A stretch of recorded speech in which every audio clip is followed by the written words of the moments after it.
keluarga kerajaan Allah di RGCC Malang. Kami sangat berterima kasih buat jemaat RGCC yang sudah antusias untuk hadir beribadah dengan kami. Kami menghimbau bagi Bapak, Ibu, Saudara untuk dapat hadir 30 menit sebelum ibadah dimulai. Dengan kedatangan lebih awal, Anda dapat memilih tempat duduk dengan lebih nyaman dan turut mendukung kelancaran jalannya ibadah. Dengan sukacita dan hormat, kami menghimbau Bapak Ibu Saudara untuk kembali duduk di tempat yang sudah disediakan, karena ibadah RGCC akan segera dimulai.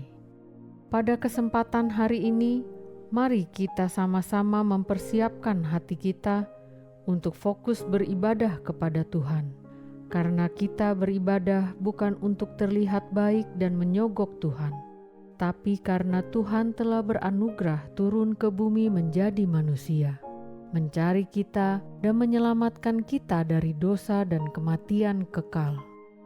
Marilah kita sama-sama mengambil waktu sejenak, menundukkan kepala, merenungkan betapa besar kemurahan, kebaikannya, dan kasih-Nya atas setiap kita sepanjang hidup kita.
Aku percaya kepada Allah, Bapa yang Maha Kuasa, Khalik langit dan bumi, dan kepada Yesus Kristus anaknya yang tunggal, Tuhan kita, yang dikandung dari Roh Kudus, lahir dari anak darah Maria, yang menderita sengsara di bawah pemerintahan Pontius Pilatus, disalibkan, mati dan dikuburkan, turun ke dalam kerajaan maut. Pada hari yang ketiga, bangkit pula dari antara orang mati, naik ke surga, duduk di sebelah kanan Allah, Bapa yang Maha Kuasa.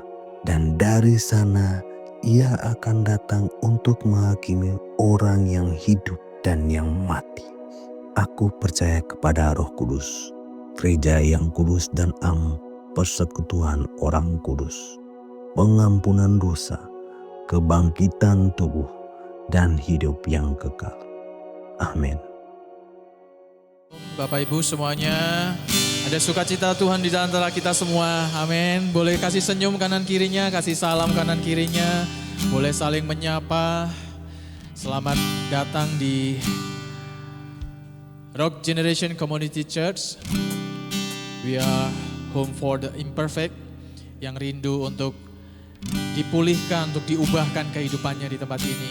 Kita percaya bahwa kita datang setiap minggu di tempat ini bukan karena rutinitas, tapi kita tahu bahwa ini adalah respon dari kehidupan kita ketika kita mengerti bahwa Tuhan telah memberikan kasih karunia yang sangat luar biasa bagi kita semua.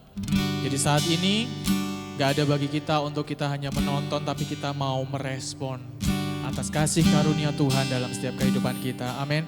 Sebelum sama-sama kita memuji dan menyembah Dia bersama di tempat ini, saya undang Bapak Ibu untuk membaca di Wahyu 5 ayat yang ke-12 sampai ke-13. Saya undang Bapak Ibu semua untuk bangkit berdiri, kita sama-sama membacanya. Wahyu 5 ayat 12 sampai ke-13.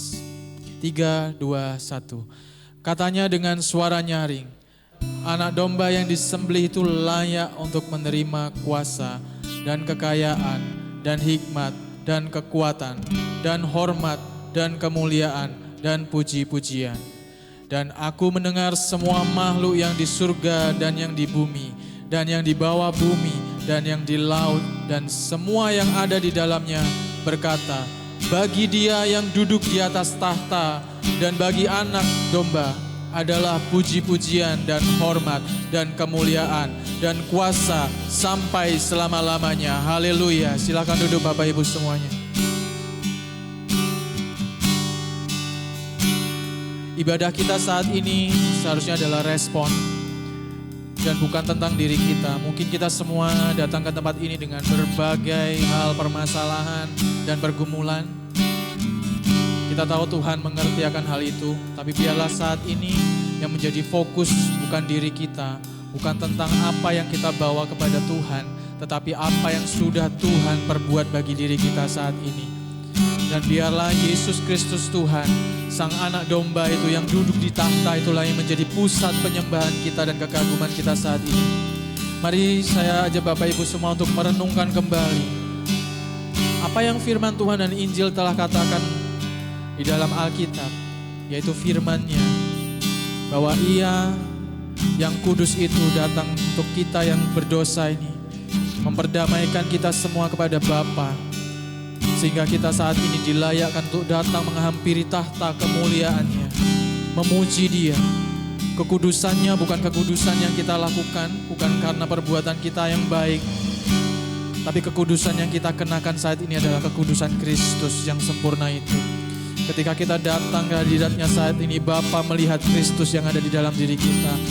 Dan seperti yang Ia katakan ketika Tuhan Yesus dibaptis, kepadanya lah aku berkenan. Maka perkenanan itu menjadi milik kita karena Kristus, Bapak Ibu semua.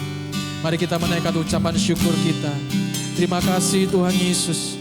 Engkaulah juru selamat kami dan lebih dari itu semua Bapa. Engkaulah penyelamat kami Tuhan. Engkaulah pendamai kami Tuhan. Engkaulah segalanya Tuhan. Engkaulah Tuhan kami, Engkaulah Raja kami ya Bapa. Engkaulah pusat dari segala kehidupan kami ya Bapa. Dan saat ini biarlah kami datang tempat ini untuk kami mengekspresikan respon kami Tuhan atas perenungan kami, atas apa yang sudah kami mengerti, apa yang sudah kami terima, apa yang sudah kami dengar. Kasih karunia yang luar biasa itu melimpah atas setiap kami Bapa. Itulah alasan kami mengucap syukur lebih dari sekedar jawaban doa kami, lebih dari sekedar kebaikan yang telah Kau berbuat dalam kehidupan kami Bapa, yaitu Engkau Yesus Juru Selamat kami, Engkau Tuhan Tuhan mengambil kami dari gelap menuju terang-Mu Bapa. Saat ini kami meresponi itu Bapa, dan kami menaikkan ucapan syukur kami. Mari kita mengucap syukur dengan bermazmur. Makasih Tuhan, makasih karunia-Mu yang berlimpah. Bersyukur, ku bermazmur, menceritakan segala perbuatan-Mu yang ajaib, karya-Mu yang mulia, indah, indah. You're so beautiful, so beautiful, Lord. There's no one like you, God. There's no one like you, Lord. Only one, Lord, you, Jesus.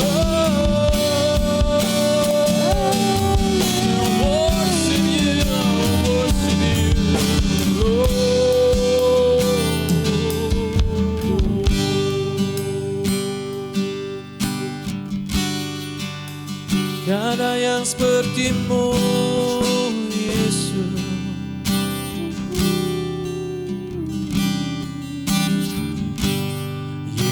Yesusku, penyelamatku, tiada yang seperti Engkau.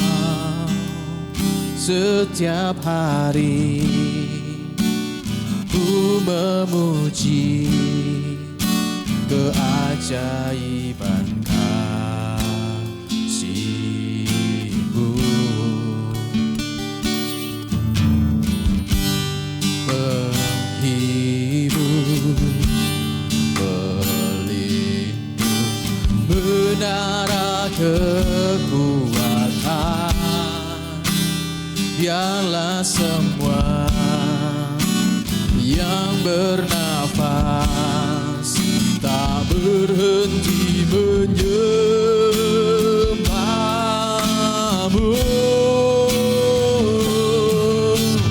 Nyanyi dan bersoraklah bagi Dia, pujian, hormat, kuasa bagi Raja. Gunung tunduk, laut bergelora, mendengar nama-Mu. Ku bersuka atas perbuatan-Mu, selamanya ku kasih Engkau Tuhan. Tiada janji seperti yang ada padamu. Mari kita bangkit berdiri Bapak Ibu. Kita mengagumi Dia, kita menyembah. Yesusku, penyelamatku, tiada yang seperti Engkau. Setiap hari ku memuji keajaiban kasih-Mu.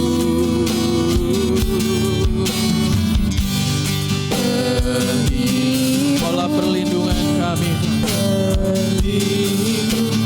menara kekuatan. Biarlah semua yang bernafas tak berhenti menyembah-Mu, Tuhan.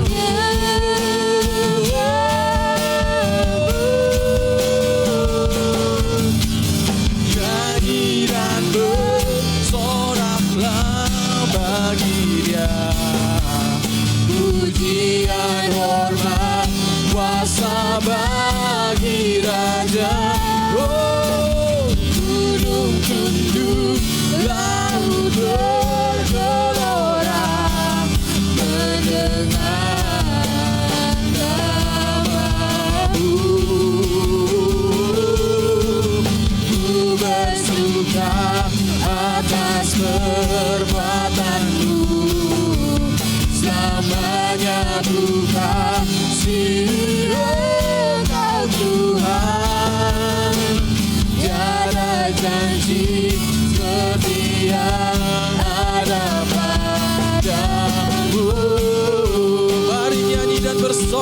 bagi Dia.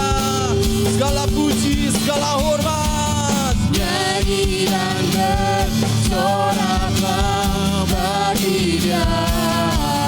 Pujian hormat kuasa bagi Raja. Gunung tunduk, laut bergelora mendengar nama Yesus Kristus Tuhan.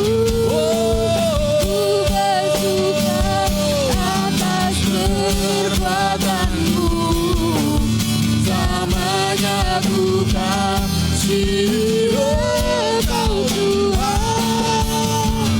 Tiada janji seperti yang ada padamu.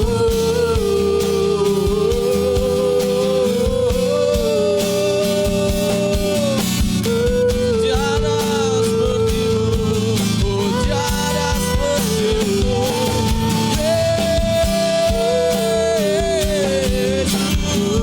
Yesus Tuhan.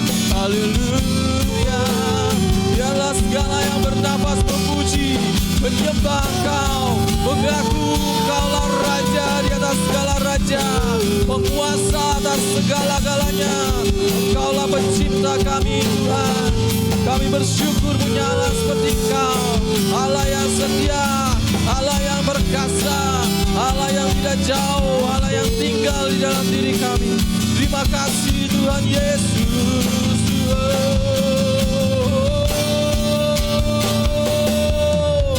Nyanyi dan bersoraklah bagi Dia. Pujian hormat kuasa bagi Raja. Gunung tunduk, laut bergelora mendengar Nama Yesus. ku bersuka atas perbuatanmu, selamanya ku kasih Engkau Tuhan. Tiada janji seperti yang ada padamu. Nyanyi dan bersorak-sorak. Come on. Nyanyi dan bersoraklah bagi Dia. Pujian hormat kuasa bagi Raja.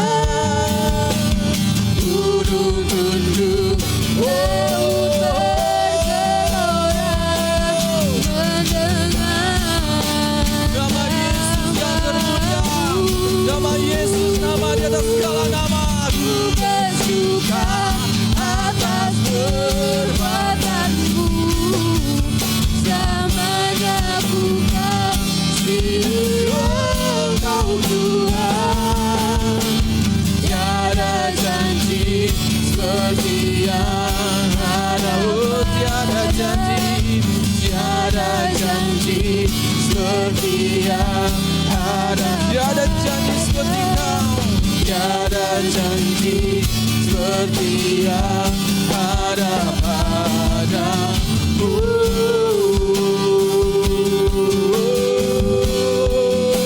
Mulia, Kau mulia Tuhan. Kau kekuatan kami, gunung batu perisai setiap kami.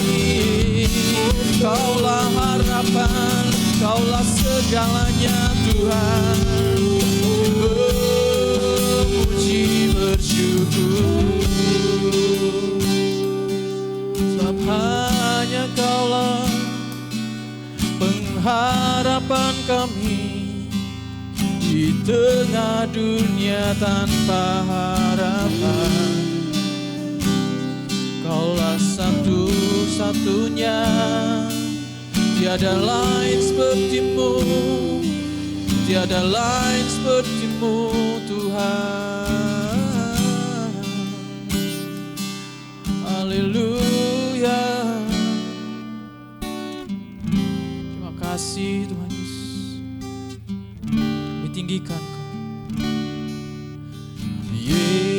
Yesus Tuhan, Kau kekuatan perisaiku.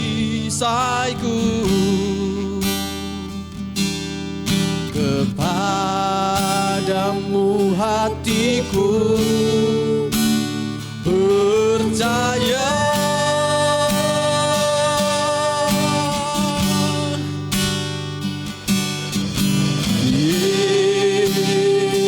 Yesus Tuhan, Kaulah tempat perlindunganku.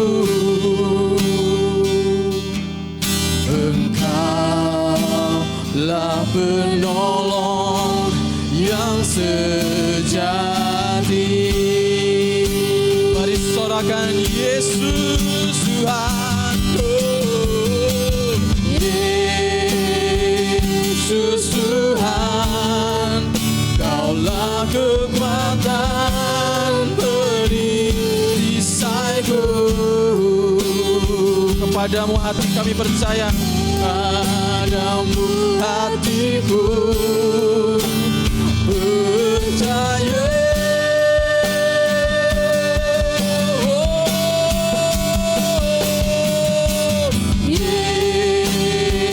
Yesus Tuhan, Kaulah tempat perlindunganku. Kaulah penolong yang sejati. Kaulah penolong yang sejati. Sekali lagi katakan Yesus, oh Yesus Tuhan. Yesus Tuhan, Kaulah kekuatan perisaiku. Kepadamu hatiku percaya. Tolonglah setiap kami untuk percaya. Yesus Tuhan, Kaulah tempat perlindunganku. Engkaulah penolong yang sejati.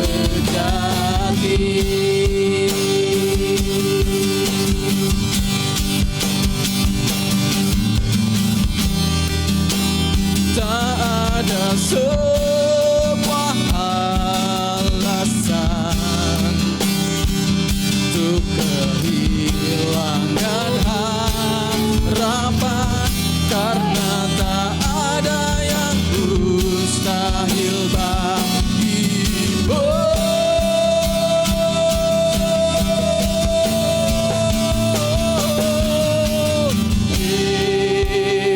Yesus Tuhan, Kaulah kekuatan perisaiku.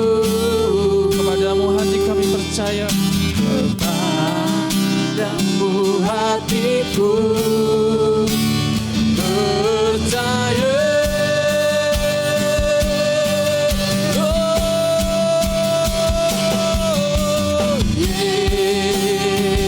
Yesus Tuhan, Kaulah tempat perlindunganku. Kaulah penolong. Kaulah penolong yang sejati. Kaulah penolong. Engkaulah penolong yang sejati.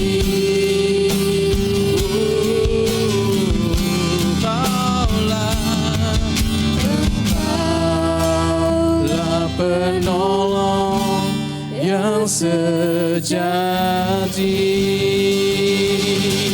Berikan sorak-sorai kemuliaan bagi Tuhan Yesus kita. Haleluya. Terima kasih Tuhan Yesus. buat kasih karunia-Mu atas setiap kami.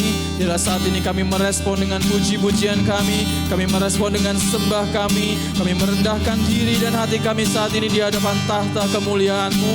Biarlah nama-Mu ditinggikan, nama Yesus semakin dimuliakan di tengah-tengah kami. Dan ketika Engkau dimuliakan, kami dipuaskan. Semakin kami dipuaskan, semakin kami memuliakan Engkau. Mari setiap jemaat yang siap memuji Tuhan lebih lagi katakan amin. Amin. Kasih tos kanan kirinya aja, katakan mari kita lebih lagi memuji Tuhan. Are you ready?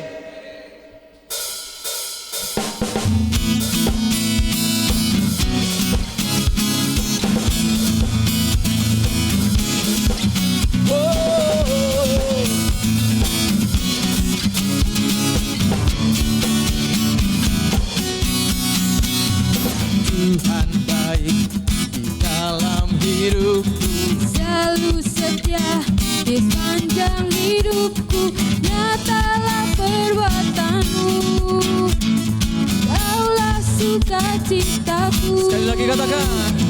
Tuhan baik di dalam hidupku, selalu setia di sepanjang hidupku. Nyatalah perbuatan-Mu, Kaulah sukacitaku. Sama-sama katakan. Haleluya, ku bersorak, Tuhanku luar biasa. Haleluya, ku bersorak, Tuhanku dahsyat berkuasa. Ku angkat suaraku, puji nama-Mu, ku bernyanyi bagi-Mu. Ku bersumpah, ku melompat bagi-Mu, Yesus Kau di dalamku. Ku rayakan kasih-Mu. Ready lebih lagi. Sama-sama ya, dengan senang hati kita katakan Tuhan baik. Tuhan baik di dalam hidupku, selalu setia di sepanjang hidupku. Nyatalah perbuatan-Mu, Kaulah sukacitaku. Say haleluya. Haleluya, ku bersorak, Tuhanku luar biasa. Haleluya, ku bersorak, Tuhanku dahsyat berkuasa. Ku angkat suaraku, puji nama-Mu, ku bernyanyi bagi-Mu. Ku bersuka, ku melompat bagi-Mu, Yesus Kau di dalamku. Ku rayakan kasih-Mu. Semua bertepuk tangan, bom.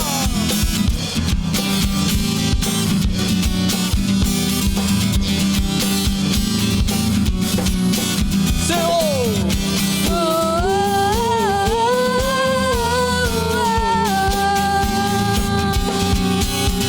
Are you ready? Ku angkat suaraku, puji nama-Mu, ku bernyanyi bagi-Mu. Ku bersuka, ku melompat bagi-Mu, Yesus Kau di dalamku. Ku rayakan kasih-Mu. Ku angkat suaraku, puji nama-Mu, ku bernyanyi bagi-Mu. Ku bersuka, ku melompat bagi-Mu, Yesus Kau di dalamku. Ku rayakan, haleluya, haleluya, haleluya, Haleluya. Haleluya. Sama-sama. Haleluya.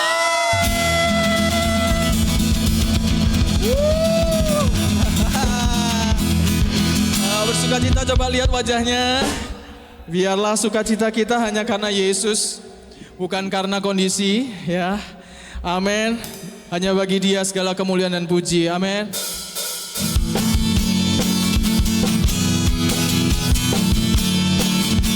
Mari semua umat Tuhan bersorak-sorai bagi Tuhan Allah kita.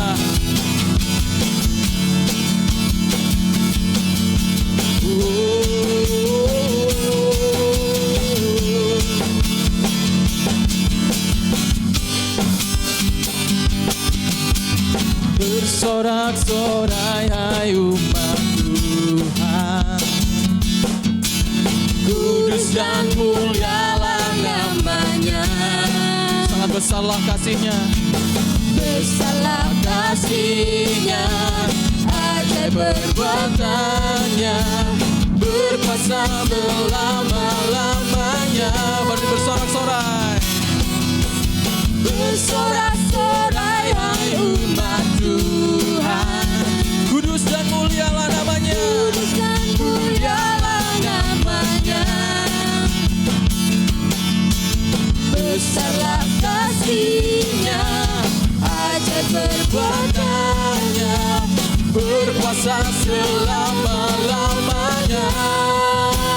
Wow. bagi Dia yang memerintah, yang layak timbang segala pujian bagi Dia Haleluya. yang bertahta.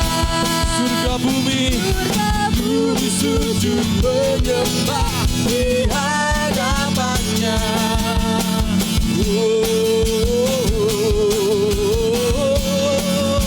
Haleluya.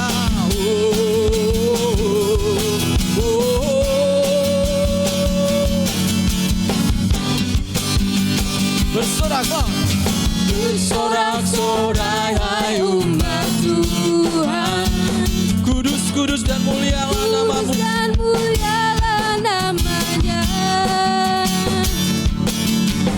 Besarlah Kasihnya, ajaib perbuatannya, berkuasa selama-lamanya. Bagi Dia bagi Dia yang memerintah, yang layak terima segala pujian bagi Dia yang bertahta. Surga, surga bumi sujud menyembah di hadapannya.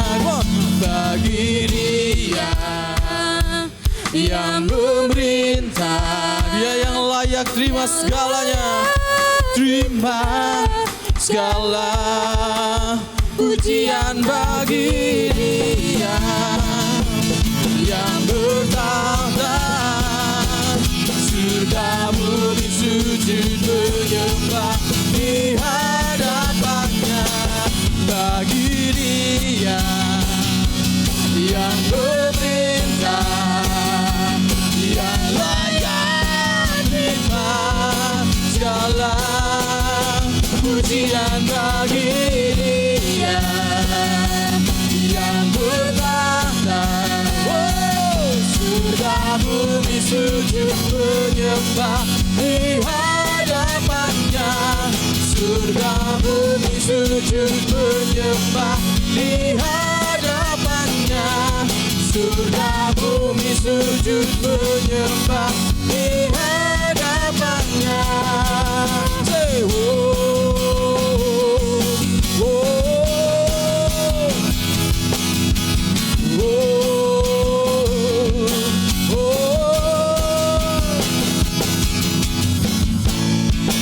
mari bersorak-sorai Tuhan lagi.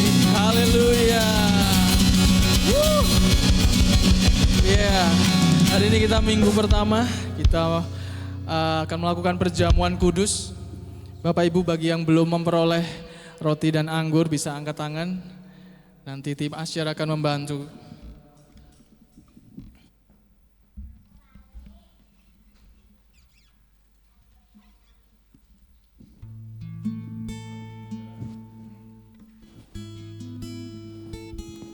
Adakah Bapak Ibu Saudara yang seharusnya menerima perjamuan kudus tetapi Bapak Ibu Saudara belum menerimanya? Bapak Ibu Saudara bisa mengangkat tangan dan nanti para pelayan Tuhan bisa melayani Bapak Ibu Saudara.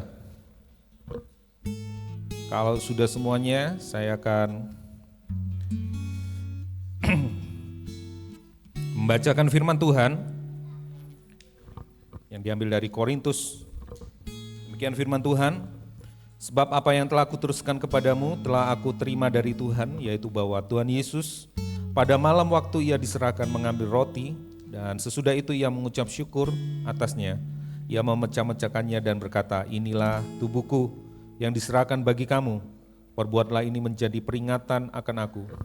Demikian juga ia mengambil cawan sesudah makan lalu berkata, cawan ini adalah perjanjian baru yang dimeteraikan oleh darahku. Perbuatlah ini setiap kali kamu meminumnya menjadi peringatan akan aku. Sebab setiap kali kamu makan roti dan minum cawan ini, kamu memberitakan kematian Tuhan sampai ia datang. Mari kita berdoa, jemaat Tuhan. Bapa, di tangan kami ada roti dan anggur. Kiranya Tuhan memberkatinya. Biarlah ini menjadi titik temu kami, menjadi titik kontak kami antara kami dengan Tuhan. Bapa di surga dan Tuhan Yesus dan Roh Kudus menjadi satu bersama-sama dengan kami melalui pekerjaan yang Yesus Kristus telah kerjakan. Kami berdoa di dalam nama Tuhan Yesus, waktu kami memakannya seperti yang tadi disampaikan oleh firman, kami mengingat akan Engkau.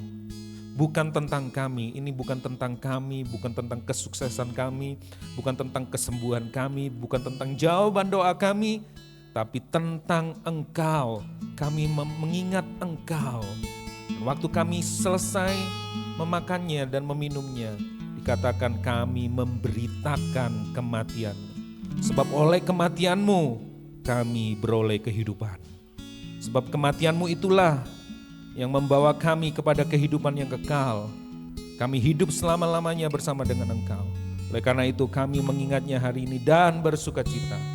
Dan biarlah kiranya roti yang ada di tangan kanan kami ini Tuhan, kami angkat tinggi.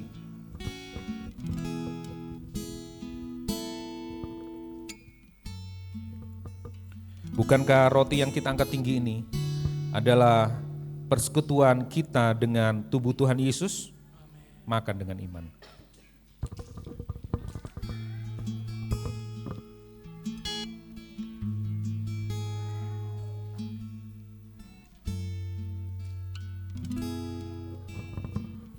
Bapak Ibu Saudara bisa mempersiapkan cawannya.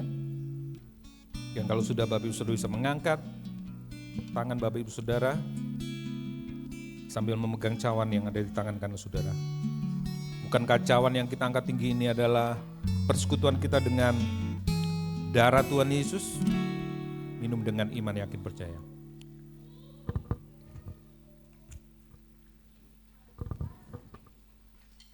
Nah, inilah kami putra-putrimu, hamba-hambamu, dan biarlah kami mengingat Engkau dan memberitakan kematian-Mu. Kemana saja kami Engkau utus, biarlah nama Tuhan, kematian Tuhan kami bawa, dan di sana terjadi kehidupan Tuhan dinyatakan.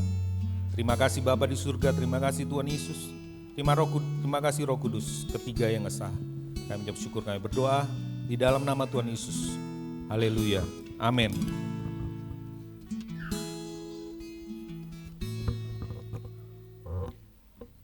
Kita undang adik-adik Rocky untuk maju ke depan.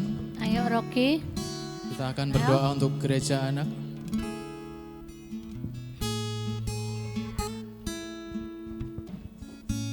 Silakan Rocky.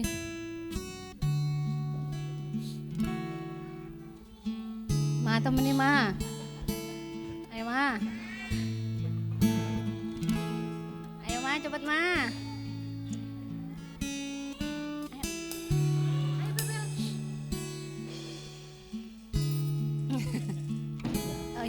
Mantap. Silakan. Mamanya di situ aja ya. Enggak apa-apa sama Mam. Duduk sih. Ya beginilah anak-anak. Oke? Bapak Ibu boleh bangkit berdiri. Sebelumnya kita bersyukur kita punya anak-anak yang luar biasa yang Tuhan percayakan ada di tempat ini. Dan saya percaya bahwa memang menjadi orang tua bukanlah hal yang mudah. Dan sebagai anak pun saat-saat ini bukanlah hal yang mudah.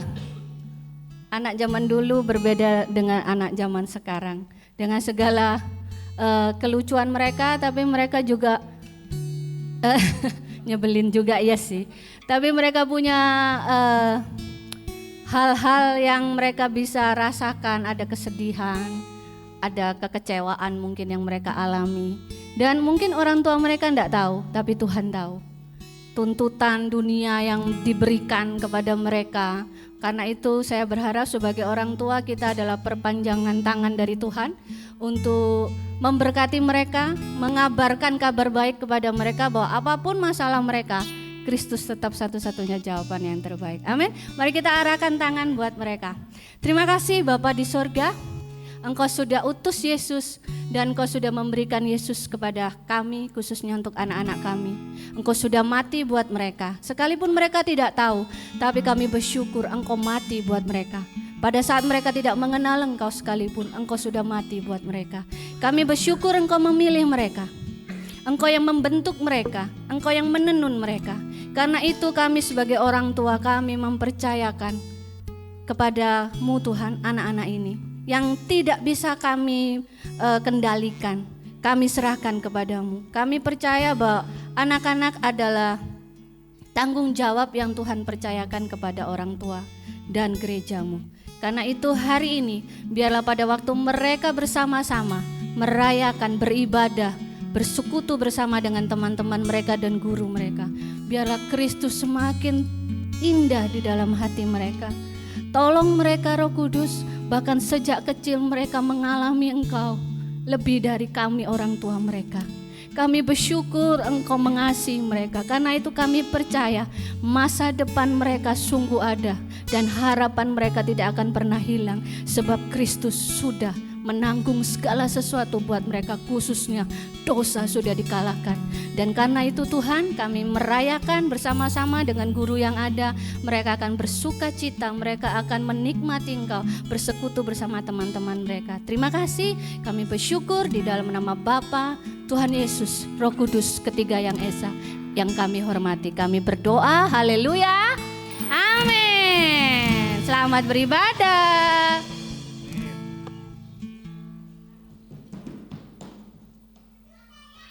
Shalom RGCC, tiba saatnya kita diberi kesempatan untuk memberi persembahan. Anda dapat memberi dengan cara transfer ke rekening gereja yang telah kami cantumkan atau dengan scan QR melalui aplikasi-aplikasi yang ada di samping saya. Dan yang ingin menabur melalui cash dapat mengambil amplop persembahan di meja usher. Dan untuk persembahan persepuluhan, Bapak Ibu Saudara dapat memberi melalui cash ataupun transfer ke rekening gereja dengan mencantumkan keterangan P10 spasi kode pribadi. Kita memberi bukan karena ingin diberkati, tetapi kita memberi karena kita telah diberkati oleh Tuhan. Sebelum memberi, mari kita sama-sama berdoa. Tuhan Yesus yang baik, terima kasih atas kasih dan pemeliharaan-Mu dalam hidup kami. Apapun yang kami punya di dunia ini, berasal dari tangan-Mu yang setia. Hari ini kami membawa persembahan sebagai tanda syukur, bukan karena kelebihan kami, tetapi karena kasih karunia-Mu. Kami menyerahkan persembahan kami ke dalam tangan-Mu. Kiranya persembahan ini digunakan untuk memuliakan nama-Mu, untuk memberkati pekerjaan Tuhan, dan menjangkau banyak jiwa. Dan Tuhan, kiranya Engkau sertai tiap tangan-tangan yang memberi. Terima kasih Tuhan. Kami sudah berdoa dan mengucap syukur. Haleluya, amin. Selamat memberi dengan penuh sukacita. Kami juga menyambut Bapak Ibu Saudara yang terkasih di dalam Tuhan yang baru pertama kali hadir di ibadah kami.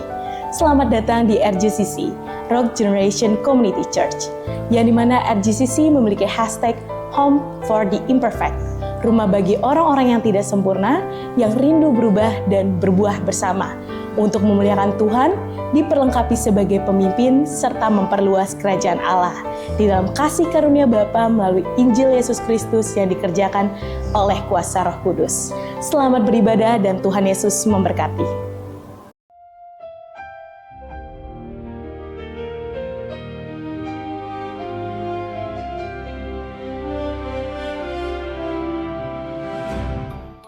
Shalom semua warga negara kerajaan Allah.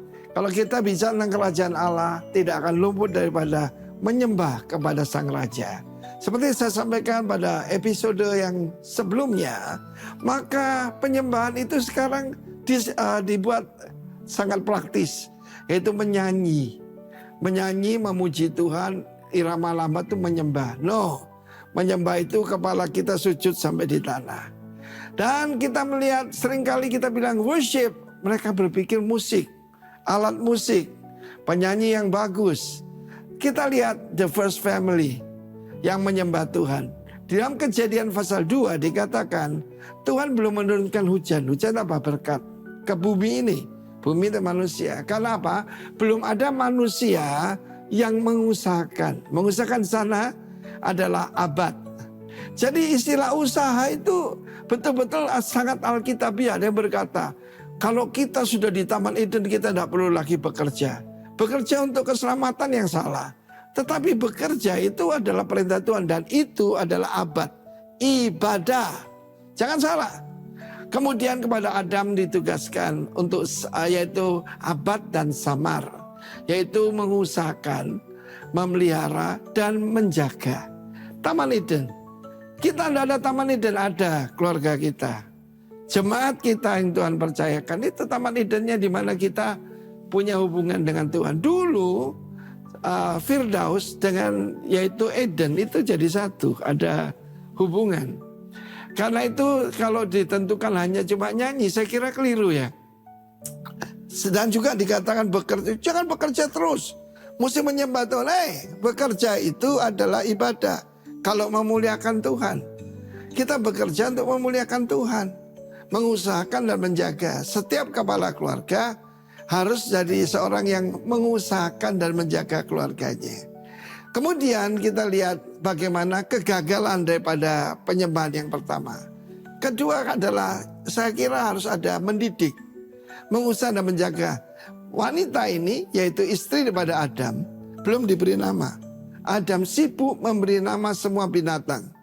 Sebagaimana dia memberi nama itu, demikianlah sifat daripada binatang tersebut. Wow, manusia pertama itu sangat sakti. Karena itu Yesus suka merubah nama. Ketika Allah menjelma jadi manusia, Simon dia ganti jadi Kefas, Petrus, batu. Ya, di atas batu karang ini Petra dirinya sendiri. I will build my ecclesia. Nah, dengarkan baik-baik bagaimana Adam gagal membina keluarganya. A family that pray together, praise together, worshiping together akan bersama-sama. Dan kita terjadi pertengkaran dalam keluarga pertama kali ketika ada pribadi ketiga yang masuk, yaitu Satan. Dan kemudian ketika mereka punya anak, Kain dan Habil memberikan a different kind of worship. Habil memberikan yang terbaik daripada kambing dombanya. Dia seorang peternak, yaitu lemak-lemaknya, artinya yang the best one. Tetapi Kain memberikan sebagian daripada apa yang dia berikan. Kita melihat contoh yang jelas seperti minggu yang lalu saya katakan ada dua Ananias. Satu Ananias memberikan sebagian, Ananias yang satu murid itu memberikan seluruh hidupnya. Demikian juga ini the failing first family yang worship. Karena worshipnya yaitu ditujukan untuk mendapatkan benefit, untuk keuntungan. Ketika Kain melihat Habil diterima oleh Tuhan. Habil artinya breath, nafas. Hidup manusia itu cuma seperti nafas. Kain itu yang diminta daripada Tuhan. Maka kita melihat bagaimana keluarga ini terpecah belah. Tetapi Tuhan tidak tinggal diam. Dia memberikan putra ketiga itu Set, gambaran pada Kristus. Tuhan memberkati kita dalam nama Yesus. Amin. Amin. Terima kasih Bapak buat segala hal yang telah Kau perbuat dalam kehidupan kami, yang telah Kau selesaikan di atas kayu salib, Tuhan Yesus. Menanggung segala hal yang tidak bisa kami tanggung, Engkau menyelesaikannya. Terima kasih Tuhan Yesus.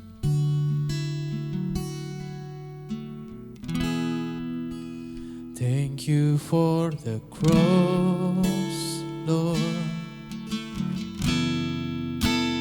Thank you for the price you paid, bearing all my sin and shame.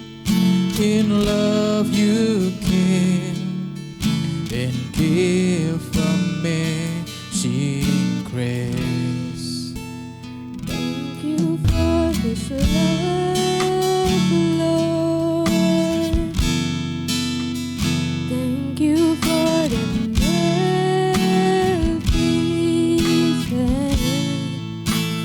Wash me in your cleansing flow. Now all I know, your forgiveness and grace. Worthy is the Lamb,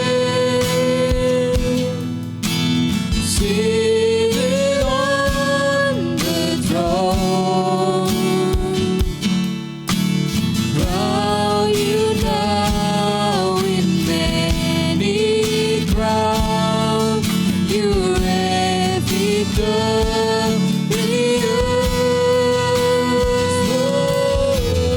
High and lifted up, Jesus, Son of God, the darling of heaven crucified. Worthy is the Lamb, worthy is the Lamb. Thank you for the cross, Lord. Thank you for the price you paid, bearing all my sin and shame. In love you gave, give amazing grace. Thank you for this love, Lord. Thank you for the nail-pierced hands. Wash me in your cleansing flow. Now all I know, your forgiveness. Mari kita bangkit berdiri dan katakan, pujikan worthy is the Lamb, worthy is the Lamb. He's seated on the throne, on the throne. Crowns you know with many crowns, Lord. Now you know, With many crowns, you reign victorious. High, high and lifted up, oh Jesus, Son of God, the darling of heaven crucified. Worthy is the Lamb, worthy is the Lamb. You're the one that sit on the throne, Lord. On the throne. Crown you now, Lord. Crown you now with many crowns. You rest victorious.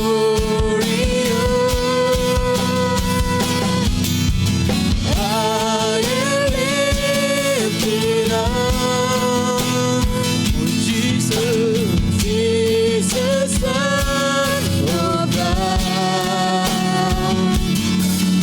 the darling of heaven crucified. Worthy is the Lamb, worthy is the Lamb. You are worthy, worthy is the Lamb, worthy is the Lamb.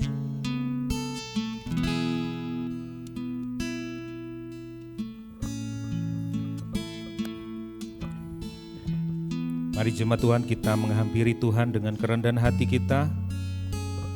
Saya membacakan firman Tuhan dari Efesus 4. Perasaan mereka telah tumpul sehingga mereka menyerahkan diri kepada hawa nafsu dan mengerjakan dengan serakah segala macam kecemaran. Tetapi kamu bukan demikian. Kamu telah belajar mengenal Kristus, karena kamu telah mendengar tentang Dia dan menerima pengajaran dalam Dia menurut kebenaran yang nyata dalam Kristus. Yaitu bahwa kamu berhubung dengan kehidupan kamu yang dahulu, kamu menanggalkan manusia yang lama, yang menemui kebinasaannya, oleh hawa nafsu, oleh nafsunya yang menyesatkan, supaya kamu diperbaharui dalam roh dan pikiranmu, dan mengenakan manusia baru yang telah diciptakan menurut kehendak Allah di dalam kebenaran dan kekudusan yang sesungguhnya. Kami telah menerima kehidupan yang baru di dalam Tuhan, tetapi kami seringkali meninggalkan berkat Tuhan yang paling hebat, yang paling luar biasa, yaitu hati yang baru, kehidupan yang baru. Dan kami lebih memilih kehidupan yang lama kami. Kami menanggalkan pakaian yang baru yang Kau berikan kepada kami, dan kami menggantinya dengan jubah yang compang-camping. Bahkan pakaian kematian kami pakai kembali. Oleh karena kami seringkali mendengarkan suara dunia ini, kami seringkali mendengarkan bujukan dari dunia ini, bahwa apa yang mereka tawarkan lebih berharga, lebih mulia dari apa yang Tuhan Yesus sudah kerjakan. Kami datang dengan penyesalan, kami datang dengan kerendahan hati, kami mohon ampun kepadamu Tuhan. Baik itu sengaja, baik yang tidak sengaja, baik apapun saja itu yang kami kerjakan, yang membuat Engkau berduka karena apa yang kami lakukan. Kiranya Tuhan mengampuni kami hari ini. Ampuni kami dengan anugerah-Mu Tuhan. Kami tahu Engkau setia, kami tahu Engkau selalu membersamai kami. Ampuni kami yang tidak setia ini. Dan biarlah Roh Kudus hari ini memperbaharui kami. Dan biarlah lewat berita anugerah-Mu kami kembali dibangkitkan. Dalam sukacita pertobatan kami dibangkitkan kembali. Kami kembali memandang kepadamu Tuhan, sumber sukacita damai sejahtera kami.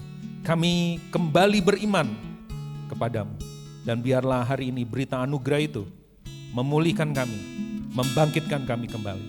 Di dalam nama Bapa, Tuhan Yesus, dan Roh Kudus, ketiga yang esa kami bersyukur. Haleluya. Amin. Silakan duduk Bapak Ibu Saudara. Haleluya, puji Tuhan.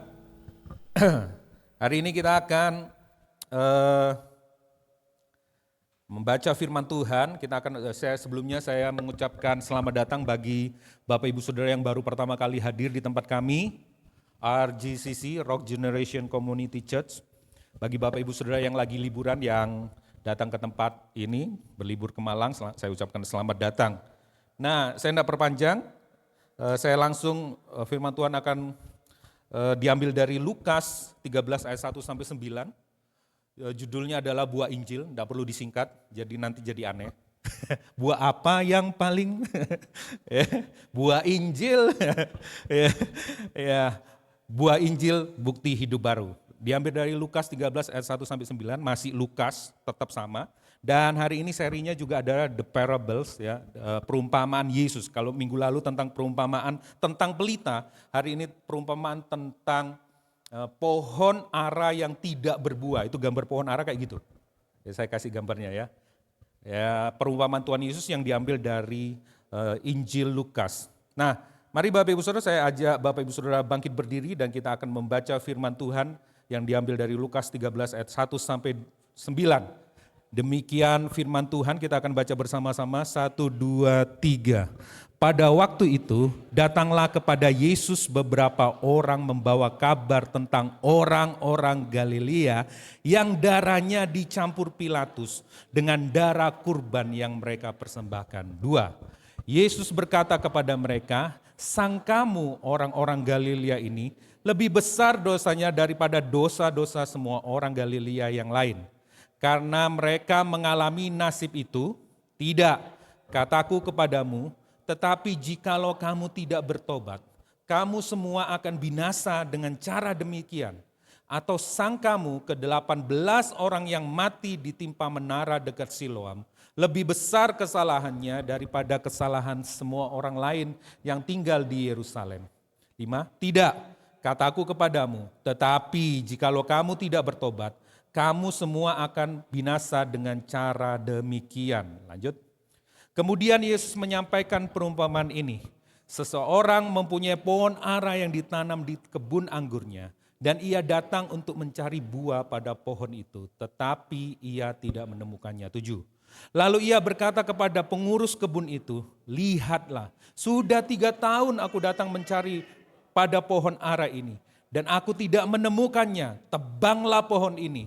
Untuk apa ia hidup di tanah ini dengan sia-sia? Jawab orang itu, Tuan, biarkanlah dia tumbuh tahun ini lagi. Aku akan mencangkul tanah sekelilingnya dan memberi pupuk kepadanya. 9. Mungkin tahun depan ia berbuah. Jika tidak, tebanglah dia. Demikianlah firman Tuhan. Berbahagialah mereka yang mendengar, menyimpannya dalam hati, merenungkannya, membagikannya. Silakan duduk Bapak Ibu Saudara. Nah Bapak Ibu Saudara, ayat firman Tuhan yang baru saja kita baca, itu adalah konteksnya masih nyambung di Lukas bagian terakhir, di mana Tuhan Yesus berbicara dengan nada yang sangat serius tentang penghakiman, tentang api, tentang pemisahan antara umat Tuhan dan bukan umat Tuhan. Dia berkata, aku datang bukan membawa damai, tapi aku akan mendatangkan pemisahan. Itu pasal 12. Nah, banyak orang menyukai khotbah Tuhan Yesus, ya, melakukan mujizat, khotbah tentang kasih. Pak, ini yang paling kita suka, mengkritik orang Farisi dan ahli-ahli Taurat. Kapokmu kapan, gitu ya. Kita suka ya. Tetapi ketika Tuhan Yesus berbicara tentang penghakiman, pemurnian, pemisahan, suasana langsung berubah. Ya. Firman Tuhan mengingatkan kita bahwa Tuhan yang kita sembah, Allah yang kita sembah itu kasih sekaligus juga kudus. Betul ya Bapak Ibu Saudara? Nah, itu kita tidak suka kabar-kabar penghakiman, neraka dan sebagainya, kita tidak suka. Nah, muncul pertanyaan yang penting dari sini Bapak Ibu Saudara.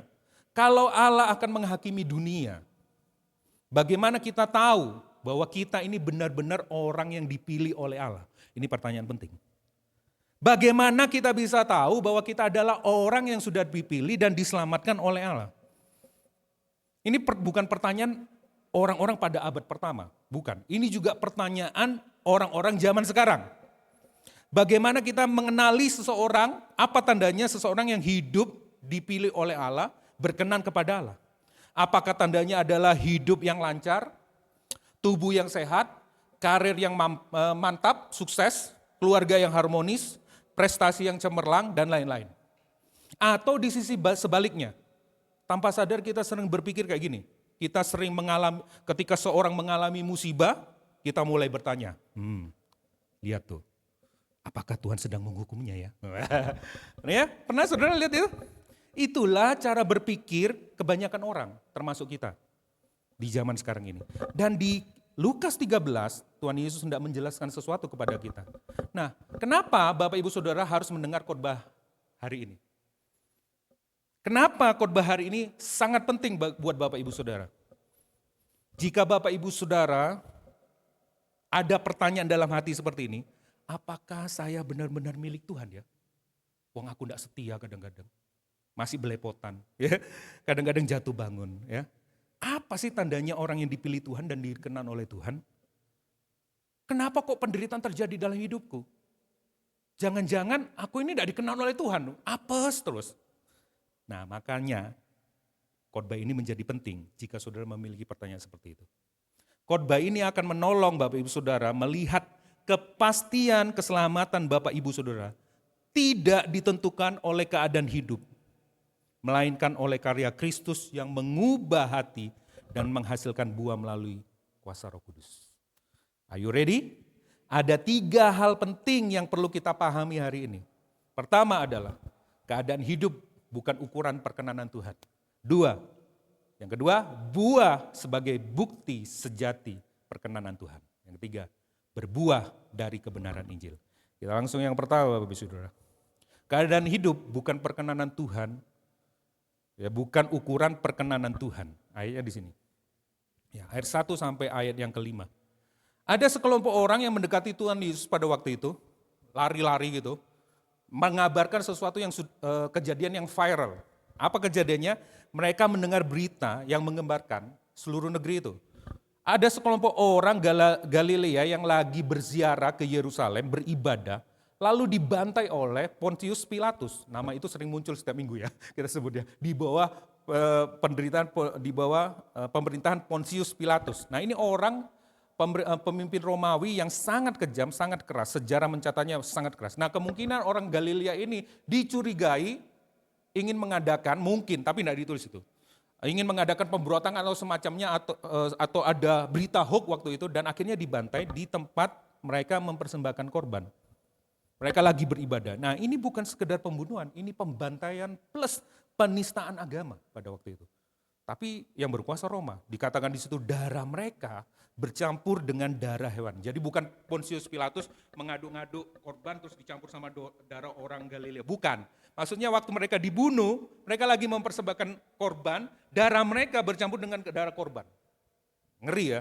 Tetapi yang menarik adalah mereka datang, itu sebenarnya bertanya, tapi kalimatnya bukan kalimat tanya, mereka membawa kabar berita.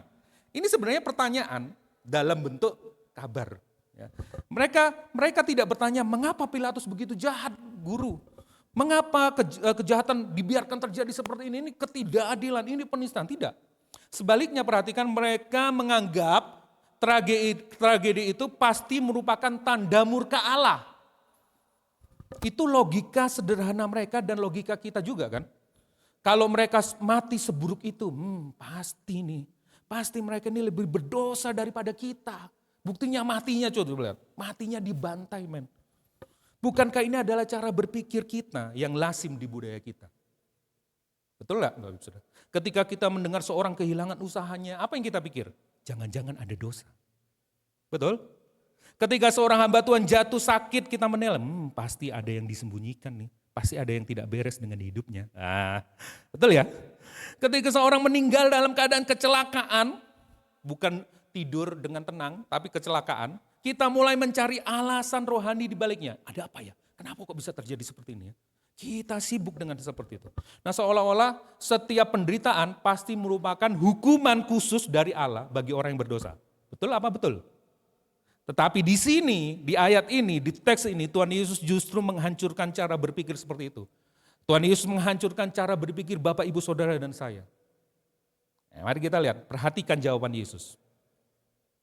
Ya, ini. Sangkamu orang-orang Galilea ini lebih besar dosanya daripada semua orang Galilea yang lain? Karena mereka mengalami nasib itu, Tuhan Yesus tahu maksud mereka. Lalu Yesus menjawab pertanyaan itu, tidak. Tuhan Yesus menolak hubungan langsung antara besarnya penderitaan seseorang dan besarnya dosa seseorang. Dijawab dengan tegas tidak.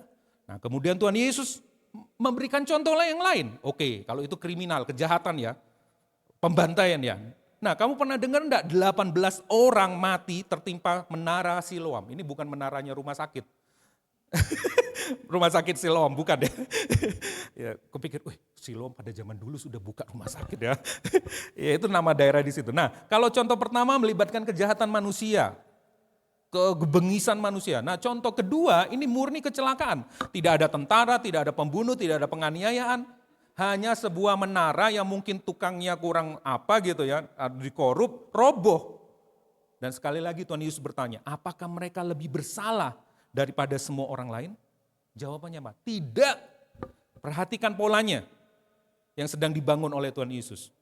Satu tragedi disebabkan oleh manusia, satu tragedi terjadi karena kecelakaan. Namun dua-duanya memiliki jawaban yang sama. Apa jawabannya? Ini sangat penting, jawabannya seperti ini. Penderitaan bukan ukuran seberapa besar Allah mengasihi atau membenci seseorang. Jadi kalau Bapak Ibu Saudara merasa hidupmu nyaman, aman, berkat melimpah, wah ini berarti perkenanan Tuhan, puji Tuhan. Yang sebelah, apes terus tokonya tutup bolak-balik, itu berarti kurang beriman, kurang bertumbuh, Tuhan tidak berkenan dengan hidupnya. Betul seperti itu Bapak Ibu Saudara. Nah, ini adalah pemikiran yang sangat berbahaya Bapak Ibu Saudara. Kenapa saya berkata ini sangat berbahaya? Paling enggak ada 5 alasan kenapa cara berpikir seperti itu adalah cara pikir yang keliru. Ada 5M. Waduh. Ya. Pertama, itu menolak fakta sejarah. Ini adalah hal yang tidak dapat dipertahankan secara sejarah, historically undefendable.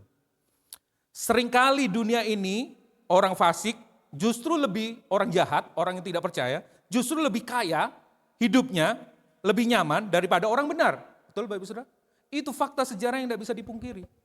Miliarder, triliuner, bahkan ada yang ateis, lebih kaya dari orang Kristen. Mazmur 73 mencatat, itu orang kok jahat tapi kok diberkati, aku ini yang sungguh-sungguh kok hidupnya sial terus. Gitu ya. Alkitab sudah mencatat. Yang kedua adalah membodohi pemikiran logis. Nah ini tidak masuk akal Bapak Ibu Saudara.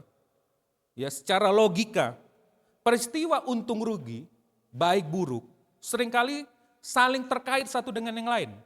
Kayak saya kasih contoh, misalnya nilai mata uang dolar terhadap rupiah. Ada yang bergembira enggak? Ada. Ya, yang nyimpen dolar. Ya, yang rupiah nangis. Ya, ini kan cara berpikir yang salah. Sebagian orang dirugikan, sebagian orang bersuka cita. Nah, contoh nih sepak bola nih. Yang lain berdoa, ini menang. Yang satunya kalah, nangis. Ya, ya seperti itu ya. Yang satunya menang. Siapa yang menjawab doa? Ya Tuhan yang sama sih sebenarnya ya. Yang lain memenangkan, yang lain dikalahkan dan sebagainya. Itu contoh yang paling dekat dengan kita. Yang kedua itu ada manipulatif secara sosial. Bahaya secara sosial nyata. Cara berpikir ini bisa dimanfaatkan oleh institusi agama. Dalam hal ini kalau kita konteks kita adalah gereja. Untuk memanipulasi jemaat. Betul?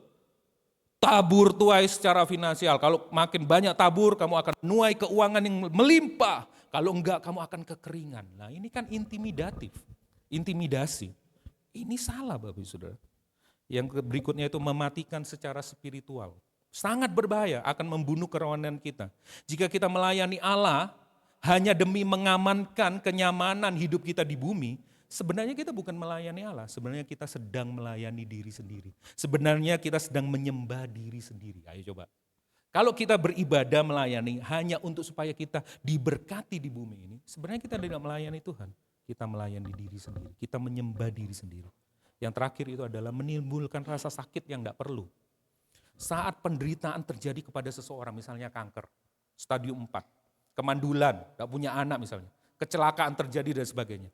Menganggap itu terjadi karena hukuman Allah, karena Allah tidak berkenan kepada kita.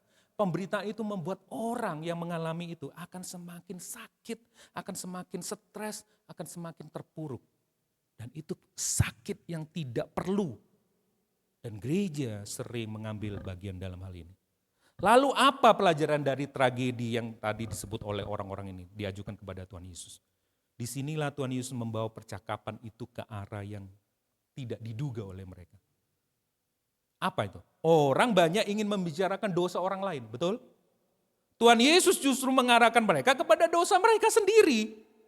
2 kali Tuhan Yesus berkata, jikalau kamu tidak bertobat, kamu semua akan binasa dengan cara demikian.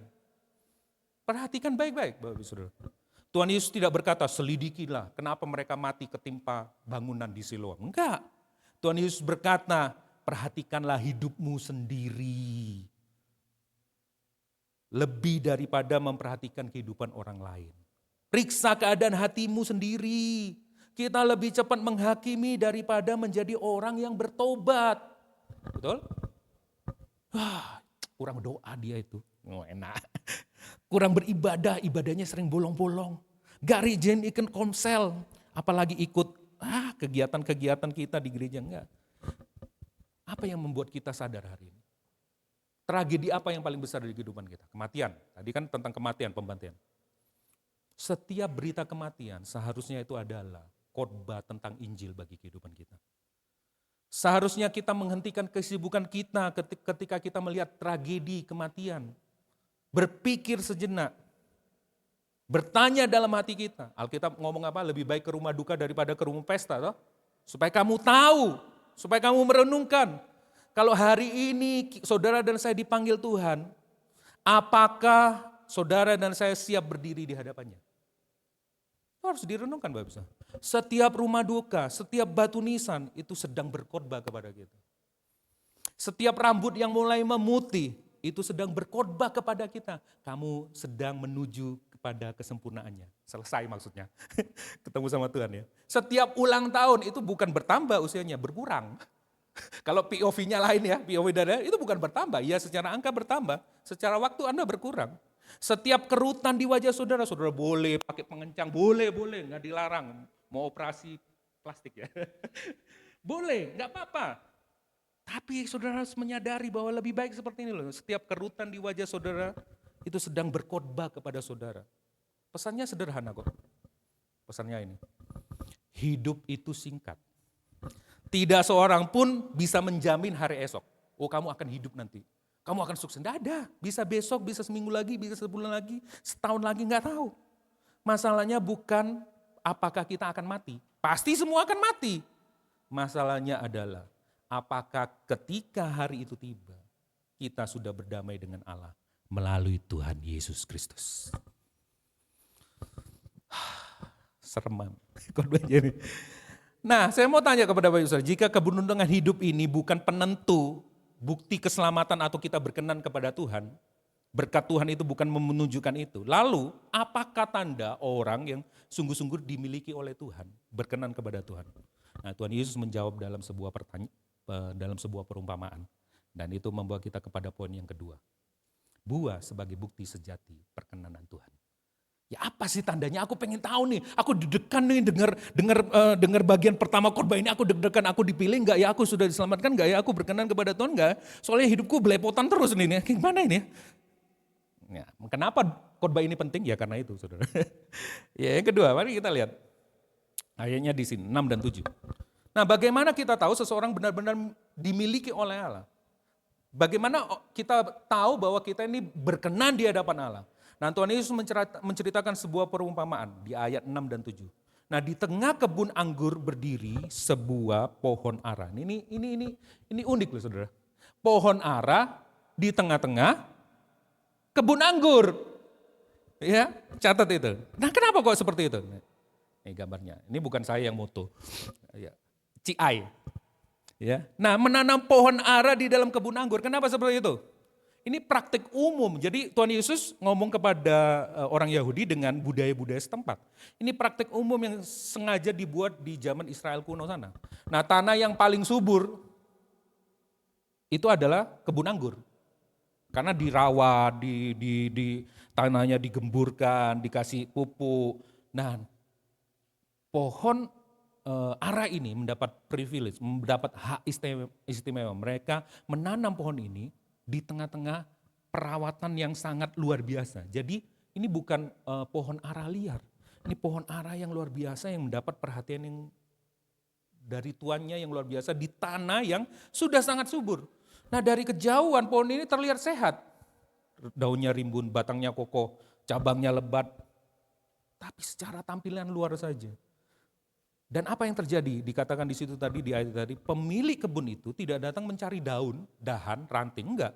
Ia datang mencari buah. Nah, inilah perbedaan yang sangat penting.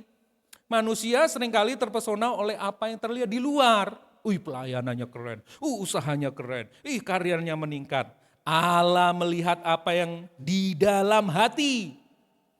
Manusia melihat penampilan, Allah melihat hati. Orang bisa nampak sibuk pelayanan, rajin mungkin, bekerja keras, berprestasi. Tetapi pertanyaannya adalah Allah menanyakan hal yang sama seperti bos dari pemilik kebun anggur ini. Di mana buahnya? Aku mau lihat buahnya, aku enggak mau lihat cuma rimbun daunnya, hijau daunnya, enggak.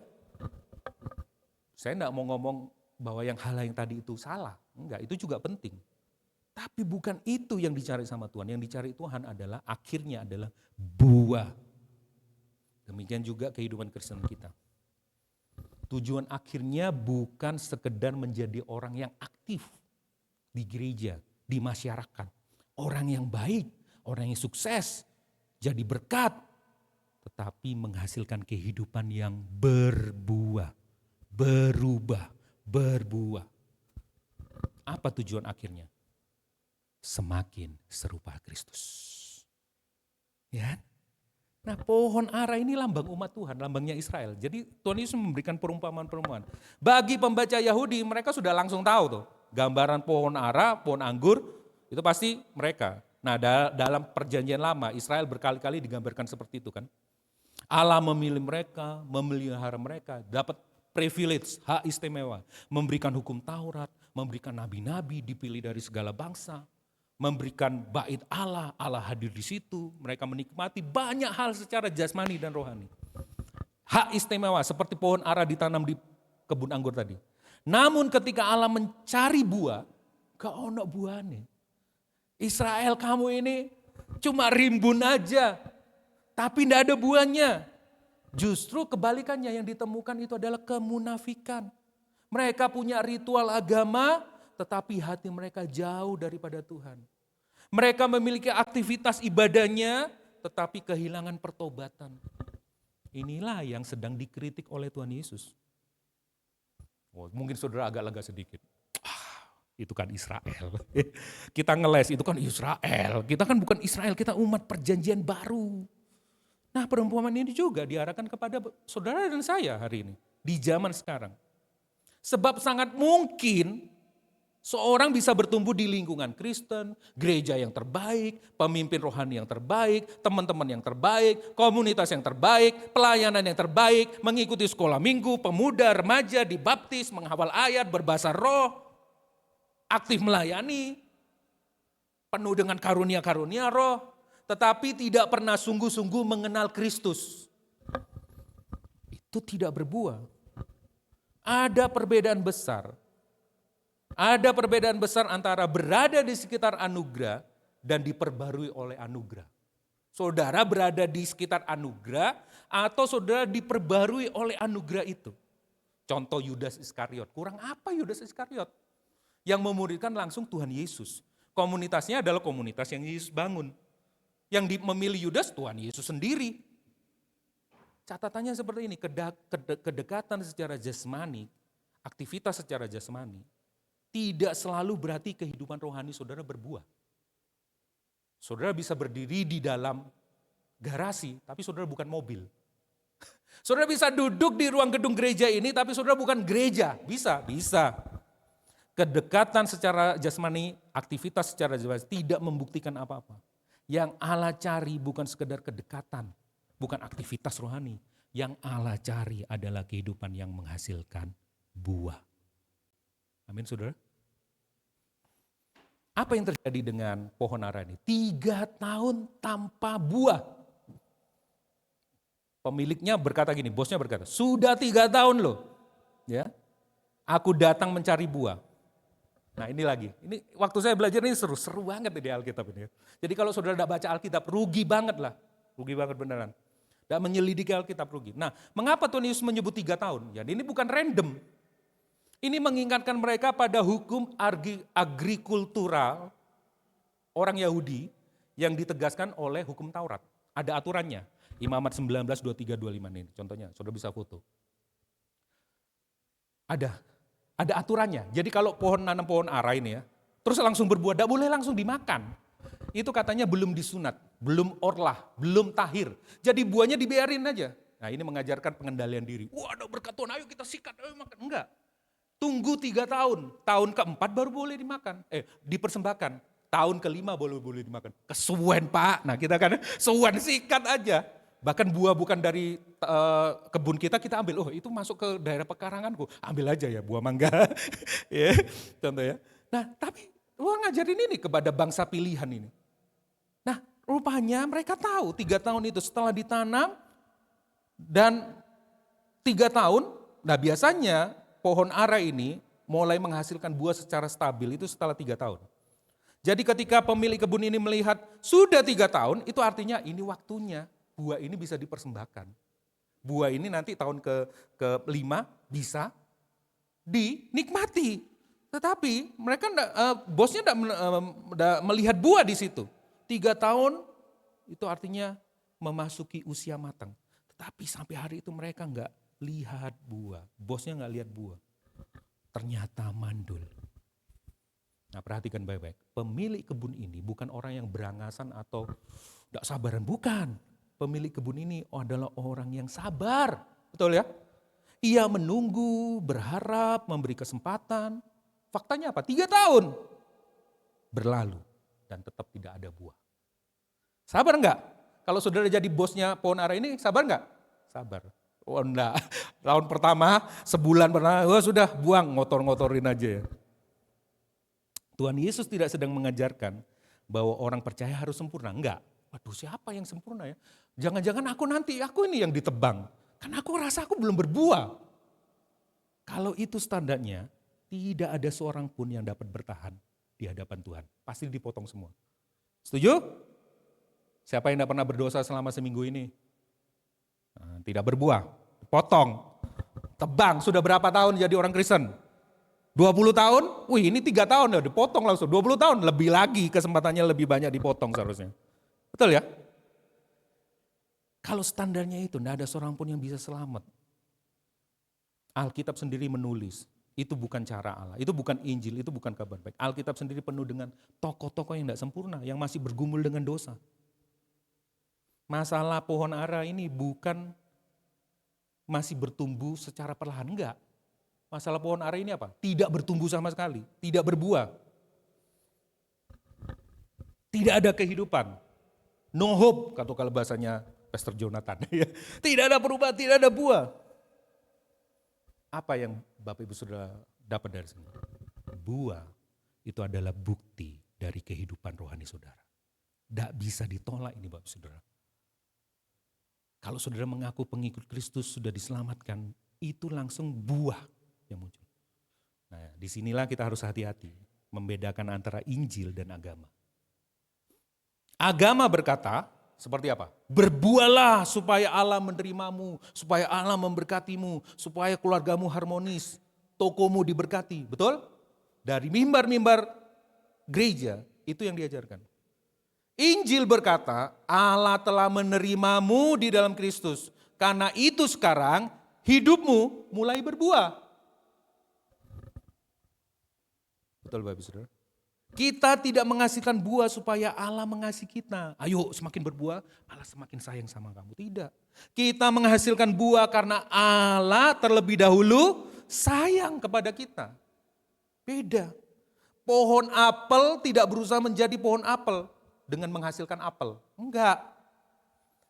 Pohon apel menghasilkan apel karena memang ia pohon apel. Betul Bapak Saudara? Begitu pula orang yang telah dilahirkan baru menerima Kristus Yesus sebagai Tuhan dan Rajanya. Ia tidak menghasilkan buah untuk menjadi milik Kristus. Ia menghasilkan buah karena ia sudah menjadi milik Kristus. Pertanyaannya adalah apakah Bapak Ibu Saudara tahu bahwa saudara adalah milik Kristus? Pasti berbuah. Kayaknya berkebalikan dengan hidupku nih. Di bagian inilah kita perlu berhati-hati. Kita perlu berhati-hati. Perlu berhati-hati. Kita sangat mudah memikirkan ketidakberbuahan orang lain. Itu agama. Kita mulai berkata, ya memang si A itu ya kurang dewasa dia. Si B itu ya kelihatannya tidak sungguh-sungguh dia. Ya kurang bertumbuh. Apalah dan sebagainya. Tetapi ingat bagaimana Tuhan Yesus menanggapi cerita dari orang-orang Galilea tadi. Tuhan Yesus mengalihkan perhatian dari dosa orang lain kepada diri sendiri. Jadi pertanyaan yang benar seperti ini. Bukan siapa yang tidak berbuah. Tetapi apakah kehidupanku menunjukkan bahwa Kristus sedang bekerja di dalam diriku melalui Roh Kudus. Ayo tanya dalam hati. Jangan ngurusin buahnya orang lain. Apalagi buah yang, nah itu yang ada lagunya itu ya. Ya, nyanyi dalam hati itu pasti. Buah apa? Ya. Nah perhatikan Bapak Ibu Saudara, saya sedang tidak bertanya apakah Bapak Ibu Saudara sempurna apa enggak. Enggak, tidak, bukan itu tujuan saya. Karena apa yang saya mau sampaikan adalah seperti ini, mungkin saudara masih bergumul, tetapi apa bedanya? Apa bedanya bahwa saudara itu dimiliki oleh Kristus dan Kristus telah memiliki saudara? Saudara mulai punya arah hidup, meskipun saudara sedang bergumul dalam dosa, saudara masih punya arah hidup, kemana saudara harus bertobat, kemana saudara harus beriman kembali. Apakah dosa mulai semakin dibenci oleh saudara, atau saudara semakin menikmati dosa itu? Nah itu pertanyaan kan, itu pertanyaan mengetes apakah kita berbuah apa enggak sih ini sebenarnya. Apakah hati mulai rindu akan kekudusan Allah daripada dosa, atau lebih rindu dosa daripada kekudusan Allah.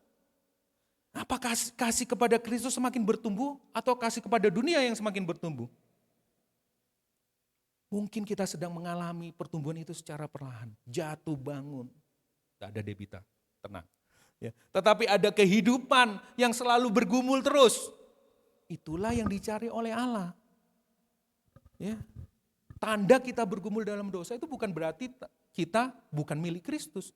Itu bukti bahwa Roh Kudus sedang bekerja di dalam diri kita. Kalau Roh Kudus tidak bekerja dalam diri kita, saudara akan bergumul dengan dosa. Santai aja, gak apa-apa. Ya. Nah, saya ingatkan lagi ada satu hal yang berbahaya lagi tanpa sadar. Kita mengukur buah dengan standar dunia. Ya. Kalau tadi nuduh orang lain, wah enggak berbuah, aku tok yang berbuah. Kalau ini mengukur buah dengan standar dunia. Ada yang berkata kayak gini, buah itu berarti rajin melayani, banyak memenangkan jiwa, hidup sukses, menjadi kesaksian, bertalenta, pengikutnya banyak, pelayannya luar biasa dan sebagainya. Semua itu baik, tapi hal-hal itu bisa jadi hanya akibat dari kehidupan yang diubahkan. Dulu males, kerja, sekarang rajin, ya diberkati lah pasti. Betul ya? Karena efek aja akibat. Tuhan Yesus tidak berkata aku datang mencari keberhasilan, enggak. Tuhan Yesus berkata aku datang mencari buahnya. Itu diulang. Dan buah yang dimaksud bukan tentang apa yang kita kerjakan. Tetapi bagaimana kita diubahkan, menjadi siapa kita. Itu yang lebih penting. Kita sedang diubahkan menjadi siapa. Lebih dari apa yang kita kerjakan. Nah sebenarnya buah itu apa sih? Kok Alek pernah khotbah ini ya. Ini di Galatia. Ya. 1 buah 9 rasa, bukan sendiri-sendiri ya. Ya buah, kerennya bisa difoto ya. Puji Tuhan buat teknologi. Alkitab menjelaskan dengan sangat jelas apa yang dimaksud dengan buah. Rasul Paulus menulis di Galatia ini ya, Galatia 5, 22, 23. Perhatikan Rasul Paulus tidak berkata buah-buah roh, ia berkata buah roh. Single, bentuknya tunggal. Kenapa? Nah ini perhatikan, Rasul Paulus sedang menggambarkan satu kehidupan yang baru, yang utuh, yang menghasilkan berbagai karakter Kristus di dalam diri kita. Sekaligus, bukan 9 buah yang berdiri sendiri, ya, tapi 1 buah dengan banyak rasa. Artinya gini, buah roh bukanlah 9 pilihan karakter yang dapat kita pilih sesuai selera. Aku wongnya sabar, tapi ya, aku enggak murah hati, aku pelit. Aku ini murah hati, tapi jelekku itu aku tidak bisa mengendalikan diri. Waduh, gawat ya. Nah itu bukan pilihannya kayak gitu Bapak Saudara. Itu mencakup seluruhnya. Nah sampai sini saudara mengerti? Ada masalah? Loh Pak, tapi ini kan juga di agama lain diajarin. Ya, kasih, sukacita, damai sejahtera, kesabaran, kemurahan hati, kebaikan, kesetiaan, apalagi setia. Ya. Aku memang mulutnya kasar, tapi aku setia. Waduh, gimana ya? Nah, ini kan diajarin di dunia, di agama lain. Bahkan ateis pun lebih baik dari kita mempraktekkan ini semua. 9-9-nya mereka bisa praktekkan. Ateis, agnostik, agama yang lain. Betul? Lah bro, bahkan lebih baik dari orang Kristen. Kalau kita dengar, orang Kristen itu, tidak jadi kesaksian. Orang dunia tuh, ciamik mereka. Betul ya? Lalu apa bedanya? Kalau Bapak mengajarkan ini, Alkitab tidak pernah mengajarkan bahwa orang yang belum percaya tidak mampu melakukan perbuatan baik. Tidak. Karena apa? Karena semua manusia diciptakan serupa segambar Allah kan? Tapi gambarnya tercemar oleh dosa. Tapi masih ada sisa-sisa anugerah umum. Orang di luar Tuhan masih bisa berbuat baik. Memungkinkan berbuat baik. Melakukan hal yang seperti di daftar buah roh ini. Tetapi apa bedanya? Buah roh bukan hanya berbicara mengenai apa yang dilakukan. Melainkan dari mana kehidupan itu berasal dan kita melakukannya itu dalam kehidupan kita. Dari mana kehidupan itu? Nah di sini Tuhan Yesus memberi jawaban. Apa jawabannya? Apa yang membuat berbeda? Tuhan Yesus memberi jawaban seperti ini. Yang membedakan adalah tinggallah di dalam aku. Itu beda.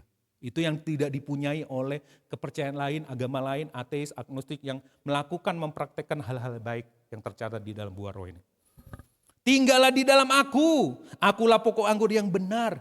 Barang siapa tinggal di dalam aku dan aku di dalam dia, ia berbuah banyak. Sebab di luar aku kamu tidak dapat berbuat apa-apa. Perhatikan. Ranting tidak bisa menghasilkan kehidupan. Ranting hanya menerima kehidupan dari pokoknya. Selama ranting melekat pada pokok anggur, kehidupan pasti mengalir. terus menerus, tidak pernah terputus. Tetapi saat ranting mulai terpisah dari pokoknya, mungkin kelihatannya hidup, masih hidup, nampak hijau, tapi sesungguhnya sudah mati. Demikian pula kehidupan rohani.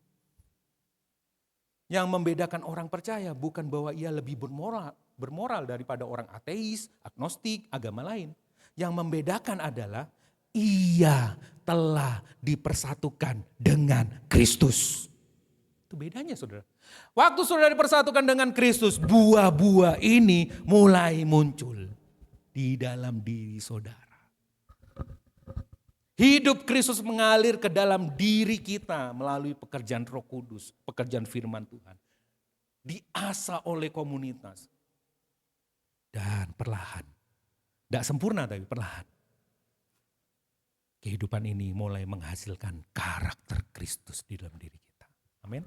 Itulah berbuah. Contoh, saya kasih contoh kesabaran. Ada yang lebih sabar dari orang Kristen? Banyak. Orang Kristen bisa sabar bukan karena anger management. Tapi ketika seorang menyadari betapa sabarnya Kristus terhadap diri kita. Bayangkan, hidup kita ini sebelum mengenal Tuhan gimana? Berapa kali kita mengabaikan Yesus? Berapa kali kita lebih mencintai dosa diri kita sendiri daripada kekudusannya? Berapa kali kita melukai hati sesama kita? Kalau Kristus memperlakukan kita sebagaimana kita pantas diperlakukan, gak ada yang selamat, binasa semua. Tetapi Kristus sabar. Nah, sabar saudara itu bukan karena kekuatan anger management atau kekuatan psikologi atau apapun. Tetapi karena Kristus telah sabar terhadap saudara. Ia menunggu saudara, memanggil saudara, menegur saudara, mengampuni, membersamai. Ketika Injil itu merembesi hati saudara, perlahan kita mulai berkata, kalau Tuhan begitu sabar terhadap aku, bagaimana mungkin aku tidak belajar bersabar terhadap orang yang benceno ini. Jangan lihat kok Alek. Ya. Perhatikan, kesabaran bukan dimulai dari usaha lebih keras, bukan. Kesabaran muncul ketika kita melihat Kristus lebih jelas. Betul? Kesabaran dimulai dari hati yang menyembah. Ia lahir ketika hati kita terpukau dengan kesabaran Kristus. Wow. Itu baru satu contoh. Contoh yang lain, ya nanti tidak muat ya. Jadi seluruh buah roh pada akhirnya bukan sekedar moral yang baik, moral yang indah. Buah roh adalah karakter Kristus sendiri yang mulai terlihat dalam kehidupan orang percaya.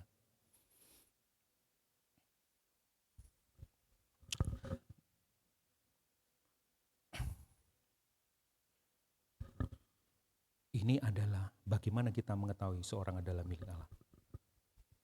Bukan hidup yang selalu berhasil, tidak pernah menderita, tidak pernah jatuh ke dalam dosa. Jawabannya adalah kehidupan Kristus yang sudah diberikan kepada kita, bekerja di dalam diri kita. Mungkin kita masih bergumul, menangis karena dosa, bertobat, menangis lagi, bertobat lagi, belajar mengasihi, belajar mengampuni, belajar taat dan semuanya. Semuanya itu bukan untuk mendapatkan keselamatan atau penerimaan Kristus, tapi karena Kristus terlebih dahulu menerima kita. Mungkin pertanyaan seperti ini, kalau Allah mencari buah, bagaimana dengan orang yang sadar bahwa dirinya masih sangat sedikit berbuah? Apakah masih ada harapan Pak ini Pak? Apakah Allah masih memberi kesempatan kepada pohon yang kelihatannya mandul ini? Aku ini kayaknya enggak berbuah apa-apa nih. Pertanyaan itulah yang dijawab Tuhan Yesus melalui tokoh yang paling mengejutkan di bagian yang ketiga. Mari kita lihat bagian ketiga. Haleluya. Siapa tokoh yang ketiga itu? Pemilik kebun datang, ia memeriksa pohon. Gak ada buahnya ini, 3 tahun gak berbuah, potong. Lalu keluar, lalu di situ disebut terdengar suara dari tokoh yang lain. Siapa tokoh itu? Pengurus kebun. Ya, ini ya. Katakan di situ namanya siapa? Pengurus kebun ya. Pengurus kebun anggur. Muncul. Ini tebang. Pengurusnya itu Pak Sapu. Ini tebanglah pohon ini. Untuk apa ya hidup di tanah dengan percuma ini? Tanahnya sudah subur tapi mereka tidak berbuah.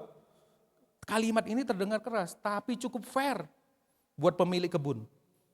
Ayo coba, jika kita jujur, pemilik kebun ini tidak sedang berlaku kejam kan?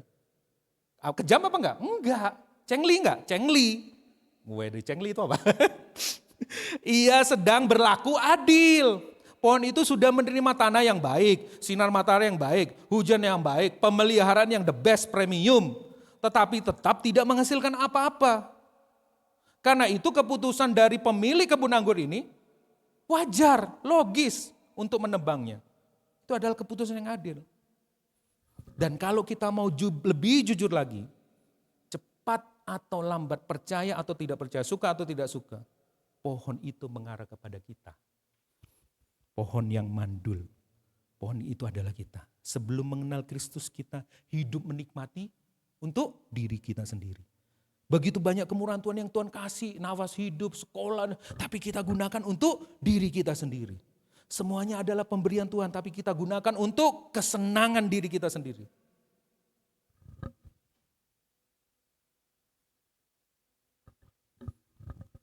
Tuhan Yesus seperti pemilik kebun ini. Tuhan Yesus tidak menyelamatkan kita dengan cara mengecilkan dosa. Enggak. Pemilik kebun itu kan juga enggak. Dia enggak belain pohon itu kan. Pohon itu kan enggak dibelain sama pengurus kebunnya. Enggak kok, api ki, pohonnya api ini coba lihat daunnya rimbun. Enggak. Dia tidak mengecilkan dosa. Ini api, benar kata Tuhan. Tapi kasih waktu aku setahun lagi. Ya. Dia enggak mengecilkan dosa. Oh salah Tuhan, ini bagus kok, api-api aja pohon ini. Yang menyelamatkan kita dengan cara mengambil tanggung jawab atas dosa itu. Apa yang dilakukan pengurus kebun ini? Apa yang dilakukan? Ketika pemilik kebun mengucapkan keputusan untuk menebang pohon ara yang tidak berbuah itu, tiba-tiba dia menawarkan sesuatu. Ya sudah, selesai itu. Apa yang dia lakukan? Ia enggak berkata, Tuhan pohon ini sebenarnya baik. Enggak. Ia tidak membela pohon itu. Karena faktanya memang enggak berbuah, jelek. Yang ia lakukan justru menawarkan dirinya. Ini keren ini. Ya, aku akan mencangkul tanah di sekelilingnya. Aku akan kasih pupuk. Istilahnya singkat kata, aku akan bekerja demi pohon yang mandul ini. Ia sendiri yang turun tangan, mengotori tangannya, mencangkul, merawat, melakukan semua yang diperlukan.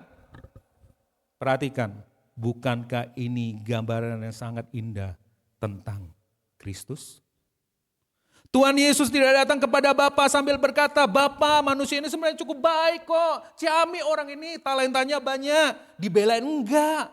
Tuhan Yesus tahu kita benar-benar berdosa dan layak dihukum dan itu fair untuk kita. Dia tidak mengecilkan dosa.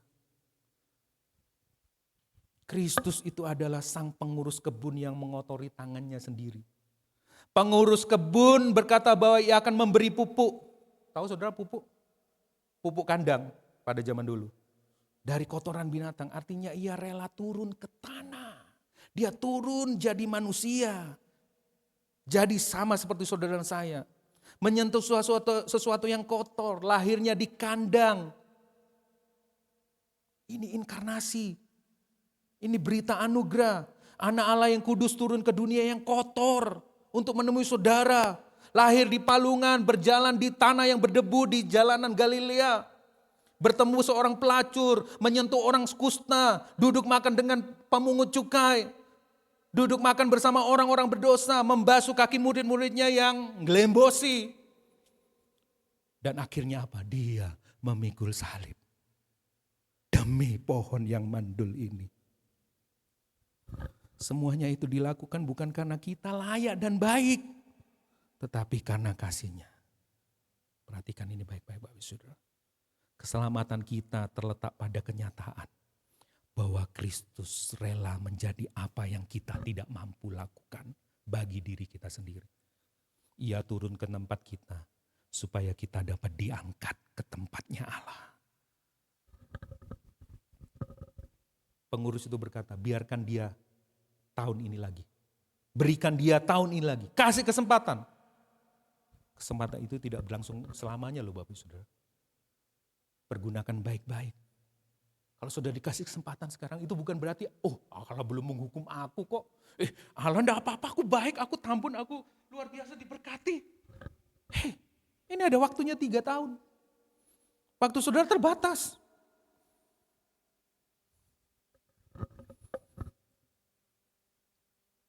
Mari saya ajak saudara berpikir sekali lagi. Pengurus kebun anggur ini menggemburkan tanah, memberi pupuk. Pertanyaannya, bagaimana kita meresponi? Perumpamaan ini sebenarnya belum selesai Bapak Saudara. Kan tidak diceritakan pohon ini berbuah apa enggak kan? Tuhan Yesus tidak memberitahu kita apakah pohon ini berakhir happy ending atau sad ending. Kenapa? Ini dia. Karena Tuhan Yesus sedang mengajak setiap pendengarnya menyelesaikan kisah ini di dalam hidup mereka masing-masing. Ada satu pertanyaan lain yang perlu kita ajukan. Jika pohon itu akhirnya tidak berbuah, siapa yang akan menerima akibatnya? Pohon itu sendiri. Pohon itu sendiri akan menerima akibatnya, ditebang. Pohon itu akan ditebang. Perhatikan baik-baik. Coba pikirkan, renungkan. Setelah Yesus mengatakan perumpamaan itu, berapa waktu setelah itu? Saya tidak bisa dijelasin berapa waktu, mungkin beberapa bulan setelah itu. Pada hari Paskah, Tuhan Yesus, pohon kehidupan, pohon yang berbuah lebat, itu ditebang. Sang anak Allah yang disalibkan di atas kayu, disitulah Injil diberitakan bagi kita buat semuanya, supaya kita bisa berbuah. Kita adalah pohon yang tidak menghasilkan buah, tetapi Kristus, pohon kehidupan sejati, rela menerima hukuman yang seharusnya menjadi bagian kita. Kita adalah pohon yang mandul itu. Tapi justru di salib itulah dia menjadi pohon yang kering, pohon yang mati. Supaya kita menjadi pohon yang hidup. Ini bling-blingnya bling-bling yang palsu. The shining you, shining me. Padahal the real me-nya adalah aku lemas, aku tidak berdaya. Kristus terakhir ya, waktunya sudah habis. Next, ini dikunci ya karena waktunya habis. Next, yang lain ya. Kristus yang sempurna diperlakukan seperti pohon yang mandul. Kristus yang kudus diperlakukan seperti orang berdosa. Kristus yang selalu menghasilkan buah bagi Bapa diperlakukan seolah hidupnya tidak berguna. Kenapa? Supaya orang-orang yang benar-benar tidak berbuah seperti saudara dan saya dapat menerima kehidupannya. Di atas salib keadilan Allah dan kasih Allah bertemu. Keadilan tidak diabaikan, namun dosa benar-benar dihukum pada waktu itu. Tetapi yang menerima hukumannya adalah pohon yang paling subur, yang paling berbuah. Supaya kita pohon yang mandul ini bisa berbuah bagi dia. Demikian firman Tuhan Bapak Ibu Saudara. Mari kita lihat diri kita. Seperti apa diri kita? Pertanyaannya seperti ini. Jika hari ini saya berdiri di gerbang surga dan Allah bertanya kepada kita, mengapa kami Allah Tritunggal harus membiarkan kamu masuk ke surga? Apa jawaban saudara? Oh, saya melayani loh Tuhan. Saya ini melakukan ini, nyumbang persepuluhan, buah sulung, buah tengah, aku nyumbang. Aku ke panti asuhan, aku bikin ini, aksi sosial. Apakah itu jawabannya? Apakah hidup saya sedang menghasilkan buah karena saya tinggal di dalam Kristus? Atau saya sedang mempertahankan penampilan sebagai orang Kristen? Oh, aku orang Kristen, kudu baik. Bagaimana dengan Bapak Ibu Saudara? Jangan menyia-nyiakan kesabaran Allah. Dia telah memberikan hidup. Dia yang menggantikan tempat kita. Dia yang ditebang, yang dihancurkan, dipotong oleh Allah. Supaya kita berdoa. Bagaimana kita melihat saudara kita yang lemah? Biarlah kita juga melihat seperti Tuhan Yesus melihat kita. Mari kita bangkit berdiri Bapak Saudara.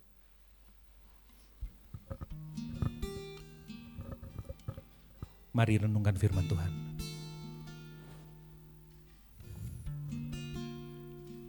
Dia begitu sabar terhadap kita. Coba lihat ke dalam. Ada 2 bahaya. Yang pertama merasa benar. Pembenaran, aku lebih baik dari orang ini, aku lebih baik dari orang. Buktinya aku diberkati. Aku lebih benar.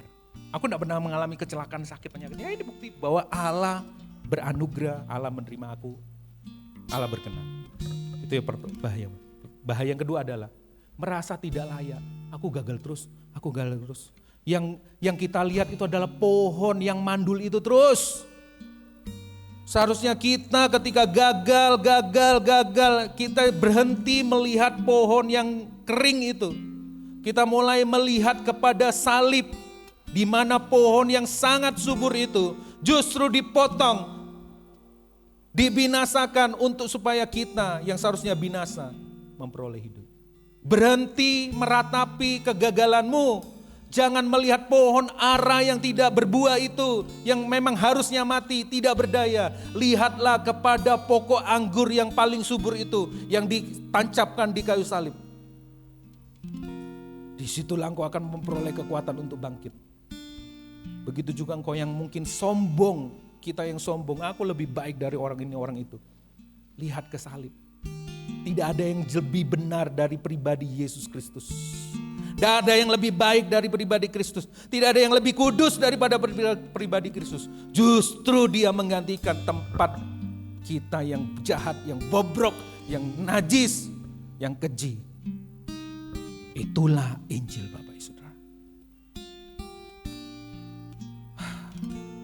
Makasih Tuhan.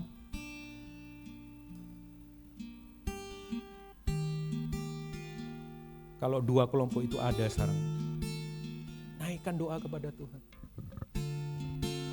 Yang rombong rohani, yang gagal rohani, lihat ke salib. Puji namamu Tuhan.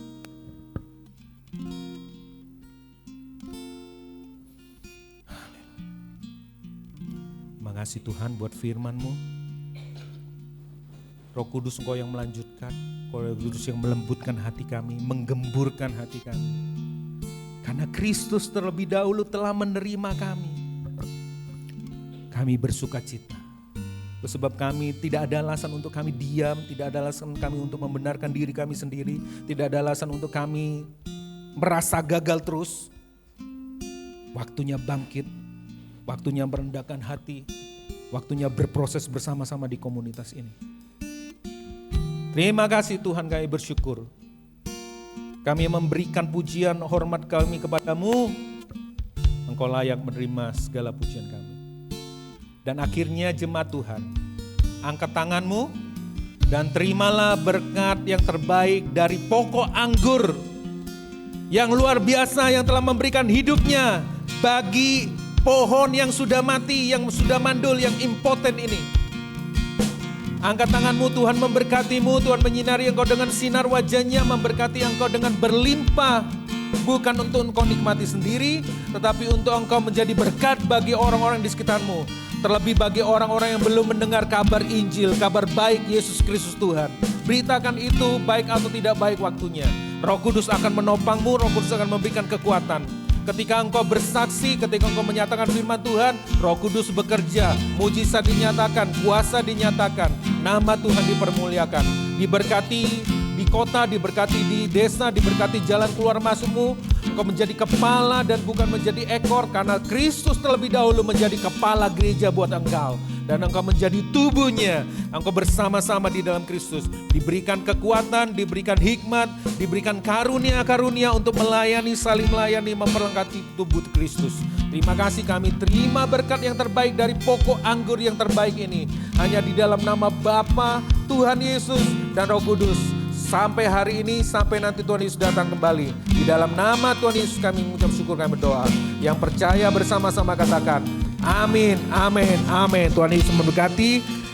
Ada pengumuman Bapak Saudara. Yuk, siapa yang baca pengumuman? Ayo mana? Ayo, anaknya pendeta.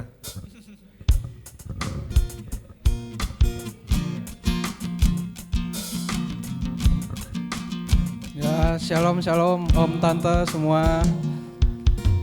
Jadi di sini saya perwakilan dari teman-teman KGC mau infoin kalau tanggal 12 Juli minggu depan itu ibadah RGCC akan dilayani oleh teman-teman dari KGC, semuanya akan dilayani kecuali yang khotbah ya, tapi ya. Jadi semua dari KGC. Terus apalagi ya buat Om Tante yang belum tahu KGC itu apa. KGC itu ibadah anak-anak muda Jadi anak-anaknya om tante, ponakan semuanya boleh diajakin. Minggu depan kita ibadah bersama-sama. Itu aja sih, sekian. Terima kasih, Tuhan Yesus memberkati. Selamat hari Minggu, Tuhan Yesus memberkati. Sampai ketemu di komsel-komsel yang ada.